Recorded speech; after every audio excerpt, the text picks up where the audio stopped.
فوجئ سكان منطقة الدورة في بغداد بدخول قوة عسكرية كبيرة لاصطحاب زوجة إلى منزل عائلتها بعد خلاف مع الزوج حول الفاصوليا.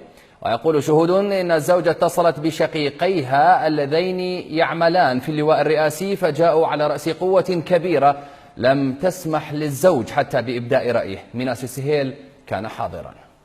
خلاف بين رجل وزوجته بسبب أكلة فاصوليا على ما يبدو لم تعجب الزوج، استدعى تحريك قطعات عسكرية في منطقة الدورة جنوبي بغداد للتدخل واصطحاب الزوجة إلى بيت أهلها بعد أن اتصلت بشقيقيها وهما ضابطان في اللواء الرئاسي. خلاف عائلي، شلون تجي تتحرك قوات عسكرية تأخذ المرأة وهو خلاف عائلي؟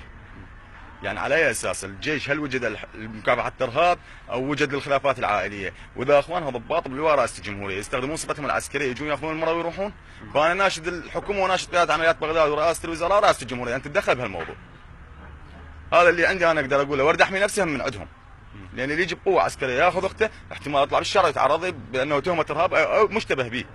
السلفادورات العسكرية هذا دليل بأنهم هم جوي أخذوها وراحوا تحت قوة عسكرية. أرجع أعيده مرة ثانية. أهالي الحي تفاجؤوا بالمركبات العسكرية وبتقدم الجنود، حيث تمت عملية نقل الزوجة الزعلانة إلى منزل أهلها من دون خسائر بعد استسلام الزوج. أنا شفت النقيب وشفت السلفادور هنا واقفة. انت مو قلت لي اخوها النقيب؟ يا اخوها النقيب انا اقول اخوانها استخدموا صفتها واخوها ذا قام يصيح انت وياه صار الجدل. انا اذا صيح هاي شغلات جانب قوة عائليه. انا هسه يصير احد يتدخل بعائلتي؟ التحرك العسكري الذي اشترك به 20 جنديا بكامل تجهيزاتهم نفت قيادة عمليات بغداد علمها به، فيما أكدت مصادر مقربة من أهل الزوجة إن أهداف العملية تكللت بالنجاح بعد أن وصلت الزوجة إلى منزل أهلها من دون مشاكل.